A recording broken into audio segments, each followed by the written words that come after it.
Welcome to the bird media. నేను మీ Pawan Krishnamurthy. Parliament సమావేశాలు వేడిగా జరుగుతున్నాయి.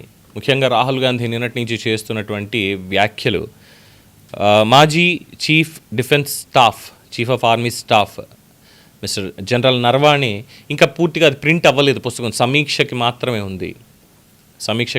ఉంది. ఆయన రాసినటువంటి దాంట్లో భారత్ చైనాకు సంబంధించినటువంటి ఏదైతే గొడవలు జరుగుతున్నాయో గాల్వాన్ దగ్గర కావచ్చు, మిగతావి కావచ్చు, వీటికి సంబంధించి మాట్లాడుతూ చైనా భారతదేశపు భూభాగాన్ని ఆక్రమించేసుకుంది అని మాట్లాడారు. ఆ పుస్తకంలో ఉన్నటువంటిది కోట్ చేస్తా అన్నారు. సరే, స్పీకర్ గారు ఆయన అడ్డం పడి అయ్యా ఇంకా పుస్తకం ప్రింట్ అవ్వలేదు, మీరు ఎలా కోట్ చేస్తారు అన్నారు. లేదు మ్యాగజైన్ అన్నారు. లేదు, దానికి సంబంధించిన పూర్తి వివరాలు లేకుండా మీరు మాట్లాడడానికి లేదు అన్నారు. సరే, గొడవ జరుగుతుంది. రాహుల్ గాంధీ మాత్రం ఎలా ఉందంటే, నేను పట్టుకున్న కుందేలు కాళ్ళు నేనే పెడతాను నా ఇష్టం వచ్చినన్ని అనేటువంటి విధంగానే ఆయన మాట్లాడుతున్నారు తప్పితే ఇంకొకటి ఏమీ లేదు. ముఖ్యంగా సైన్యం మనోధైర్యాన్ని దెబ్బతీసేలా అయినా సరే నేను పార్లమెంట్లో మాట్లాడి తీరుతాను అనేటువంటి ఒక దాంట్లో ఉన్నారు. అయితే రాహుల్ గాంధీ చెప్పింది ఒకటి నిజమే అని అనుకోరు ఇక్కడ. ఎందుకంటే ఎస్, చైనా ఆక్యుపెన్సీలో భారత భూభాగం ఉంది. ఎప్పటిది? 1962-69 మధ్యలో జరిగినటువంటి యుద్ధంలో దాదాపు 38,000 కిలోమీటర్ల భూభాగాన్ని చైనా ఆక్యుపై చేసింది. మనం చైనాతో యుద్ధంలో ఓడిపోయాం. ప్రధానమంత్రి ఎవరున్నారు అప్పుడు? అంతే కదా. అలాగే ఆక్సాయ్ చిన్ ప్రాంతం ఏదైతే భారత భూభాగం ఉందో దాన్ని వాళ్ళు దర్జాగా కబ్జా చేసుకున్నారు. ఆ తర్వాతే line of control, actual control అని చెప్పి రూల్స్ ఇవన్నీ కూడా వచ్చాయి కదా, అప్పటి నుంచే కదా. సో ఆ ప్రభుత్వంలో చేసినటువంటి తప్పని అనుకోవాలా? ఖచ్చితంగా అనుకోవాలి. అండ్ ఆఫ్టర్ దట్ పాకిస్తాన్ ఏదైతే ఉందో, పాకిస్తాన్ విభజించిన తర్వాత వాళ్ళు ఏదైతే ఆక్యుపైడ్ కాశ్మీర్ కావచ్చు, లేదంటే మిగతా ఏరియాలను తీసుకొని పాకిస్తాన్ కట్టబెట్టినటువంటిది ఇంకొక 5,000 కిలోమీటర్లు చైనా కట్టబెట్టినటువంటిది వాళ్ళ ఒప్పందాలు. ఎవరి హాయంలో జరిగింది ఇది? అలాగే గల్వాన్లో ఈ దగ్గర చైనా ముందుకు వస్తుంది ఇది అన్నప్పుడు మన వాళ్ళు పోరాడి వాళ్ళని మొత్తానికి బోర్డర్ అవతలకు పంపించారు. చైనాతో దౌత్యపరమైనటువంటి చర్చలు ఇవన్నీ కూడా జరుగుతున్నాయి. అరుణాచల్ ప్రదేశ్ని క్లెయిమ్ చేస్తుంది. దాదాపు 90,000 కిలోమీటర్ల భూభాగం మాదేని క్లెయిమ్ చేస్తుంది, కానీ అది భారతదేశపు కంట్రోల్లోనే ఉంది అనేది అందరికీ తెలిసిందే. దానివల్ల అక్కడి నుంచి వాళ్ళు ఏం చేస్తున్నారు అనేది కూడా తెలుసు. ప్రజాస్వామ్యంలో ఉండి భారతదేశ పౌరుడై భారతదేశ సమగ్రత గురించి, సార్వభౌమాధికారి గురించి పోరాడాల్సినటువంటి ప్రతిపక్ష నేతగా పార్లమెంట్లో ఉన్నటువంటి రాహుల్ గాంధీ ఈరోజు దేశం గురించి మాట్లాడటం లేదు, దేశ రక్షణ గురించి మాట్లాడటం లేదు. ఏ ప్రభుత్వ హయాంలో అయినా సరే, అది బీజేపీ అవనివ్వండి, కాంగ్రెస్ అవనివ్వండి, చైనాతో ఫెయిల్యూర్ అయ్యాం అక్కడ. కానీ ఇప్పుడిప్పుడే కదా పరిస్థితి సద్దుమణుగుతోంది. వాళ్ళు మాట్లాడిన ఐక్యరాజ్య సమితిలో బలంగా వినిపించగలుగుతున్నాం, అలాగే కూటమి కట్టగలుగుతున్నాం యూరోపియన్ యూనియన్స్కి, అలాగే G20 దేశాలతోటి.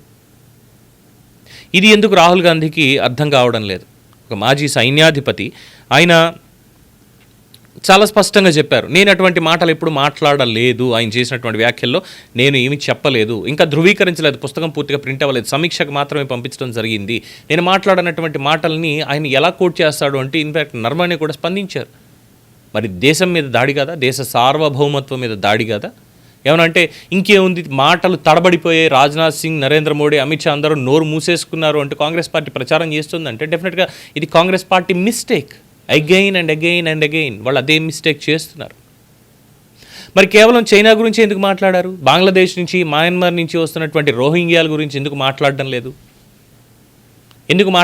భారతదేశంలోకి వచ్చేస్తూ ఇక్కడ ఉన్నటువంటి వాళ్ళకి ఉపాధి అవకాశాలు లేకుండా, లేదంటే ఇక్కడికి వచ్చేసి చేస్తున్నటువంటి దాని మీద ఎందుకు మాట్లాడలేదు? అక్రమ వలసల మీద ఎందుకు మాట్లాడడం లేదు? జరుగుతున్నటువంటి దాడుల మీద ఎందుకు మాట్లాడడం లేదు? ఉగ్రవాదం మీద ఎందుకు మాట్లాడడం లేదు?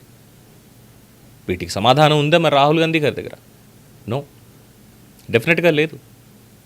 సిపిఐ వాళ్ళు చేస్తున్నటువంటిది, సిపిఐ ఒక్కటే కాదు, కమ్యూనిస్టులు చేస్తున్నటువంటి కొన్ని. ఎందుకంటే కమ్యూనిస్టులు అంటే ఒక గౌరవం ఉంది అందరికీ కూడా. ఎర్ర జెండా వస్తుంది అంటే ఎవరే సామాన్య పక్షాన్ని పోరాడతారని చెప్పి. బట్ సామాన్యుల పక్షాన్ని పోరాడటం మాత్రమే కాదు, సామాన్యుల కాళ్ళు చేతులు నరికేస్తున్నారు అన్నటువంటిది కూడా పార్లమెంట్లోని చర్చకు వచ్చింది కదా. మరి దాని మీద ఎందుకు మాట్లాడటం లేదు? ప్రజాస్వామ్యాన్ని రక్షించాలి అన్నప్పుడు కలిసికట్టుగా వెళ్ళాలి అన్నటువంటి సూత్రాన్ని వదిలేసి ఎందుకని అనిశ్చితి క్రియేట్ చేయాలని ప్రయత్నం చేస్తున్నారో అర్థం కానటువంటి పరిస్థితి. So Rahul Gandhi is a biggest failure politician, no doubt in that. ఇది చాలామందికి నచ్చచ్చు, నచ్చకపోవచ్చు. బికాజ్ ఆయన చాలా సందర్భాల్లో, ఈవెన్ భారత్ జోడో యాత్ర చేసినప్పుడు కూడా చాలా సందర్భాల్లో అభినందించాం. ఎస్, రాహుల్ గాంధీ కరెక్ట్ దారిలో పడ్డారు, ఇప్పుడు దేశం కోసం మాట్లాడుతున్నారు అనేటువంటిది ఉంది. బట్ ఇప్పుడు ఆయన దేశం గురించి మాట్లాడడంలా, కేవలం ఫక్తు రాజకీయం కోసం మాత్రమే మాట్లాడుతున్నారు అనేది 100% వాస్తవంగా తెలుస్తోంది. పార్టీని బతికించుకోవడం ఎలాగో లేదు, కనీసం ప్రజాస్వామ్యం బతికించుకోవడానికి, ప్రజాస్వామ్యాన్ని ఇంకా ముందుకు తీసుకువెళ్ళడానికి దానికి ఏమైనా సహకరిస్తారా? లేదు అంటే నాకెందుకు ఇవన్నీ కూడా, నేను కాంగ్రెస్ పార్టీలో ఉన్నాను కాబట్టి, ప్రతిపక్షంలో ఉన్నాను కాబట్టి నాది ఇలాగే మాట్లాడాలి, ఇదే చేయాలి అని. ఎందుకంటే 1962 చారిత్రక తప్పిదాల గురించి మాట్లాడితే నెహ్రూ గారు ఏదో చేశారు అని మోడీ గారు విమర్శించేస్తున్నారు, నెహ్రూ చేసినందువల్లే భారతదేశం ఇలా ఉంది అని మాట్లాడేటువంటి వాళ్ళు, మరి ఆ రోజు 38,000 కిలోమీటర్లు మనం ఎందుకు కోల్పోయాం, ఎంతమంది వీరుల్ని కోల్పోయాం అనేటువంటిది కూడా ఉండాలిగా. చైనాతో అసలు అవసరమే లేనటువంటి ఒప్పందాన్ని ఆ రోజు చేసుకున్నాము అనేటువంటి శాపం ఎవరి దగ్గర ఉంది అనేది కూడా ఆలోచించాలిగా.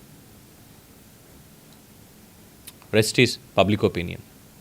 సో రాహుల్ గాంధీ మాటల్ని మీరు ఏ విధంగా తీసుకుంటారు? మీ అభిప్రాయాన్ని కామెంట్స్ రూపంలో తెలియజేయండి. చూస్తూనే ఉండండి ది బర్డ్ మీడియా.